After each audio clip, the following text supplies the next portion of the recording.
Welcome to Let's Talk Investing, a co-production of the Globe and Mail and the Investor Education Fund.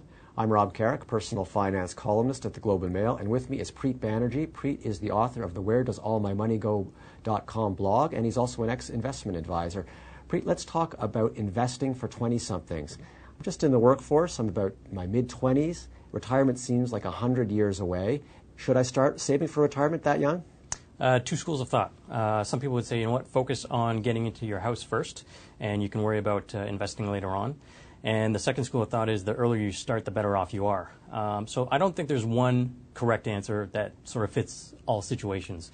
I think you probably will be fine if you take one of those two routes, as long as you're doing something proactively. Now, if you decide to save for a house first, do you just leave the RRSP entirely alone until you get into, say, your 30s, or is it worth putting even a token amount in early on?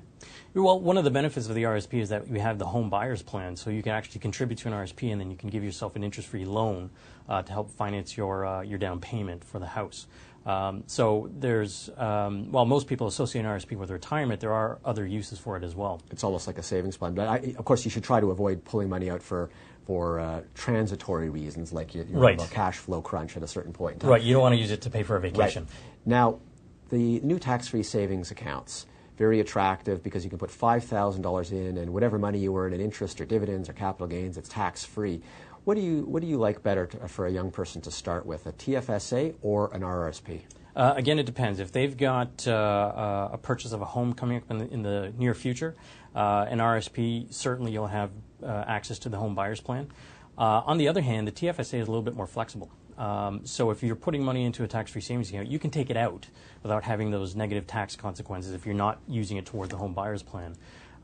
So again, it's one of those situations where there's no one correct answer. So you could choose one or the other based on your personal needs and not worry that you're making completely the wrong choice and going down a path that's going to cause problems for you in the future. Right, and you're young, so you've got a lot of time to sort of analyze your plan and make modifications. Let's talk about being young and investing.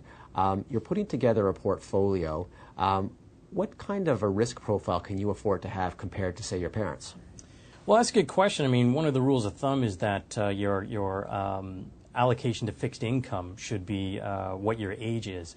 And it's a pretty good rule of thumb, especially if you don't know where to start. I don't think you're going to go too wrong with that. However, I think we need to start looking at risk in a different way, especially given what's happened in the last 18 months.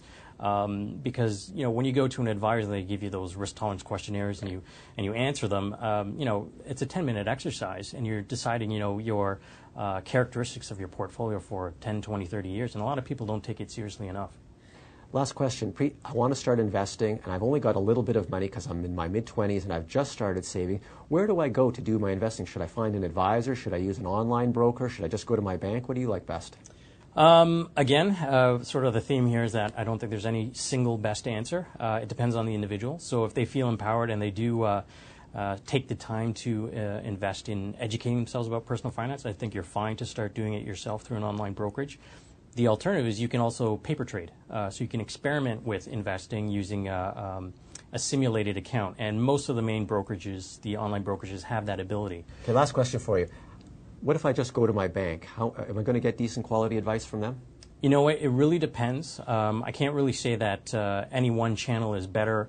There are stars and dogs in every channel. What I would suggest is if you are going to go to your bank and you've got a small amount of money, make sure that you're using no-load investments or something that has flexibility that you can change later on without penalties. Okay, thanks, Preet. You're welcome.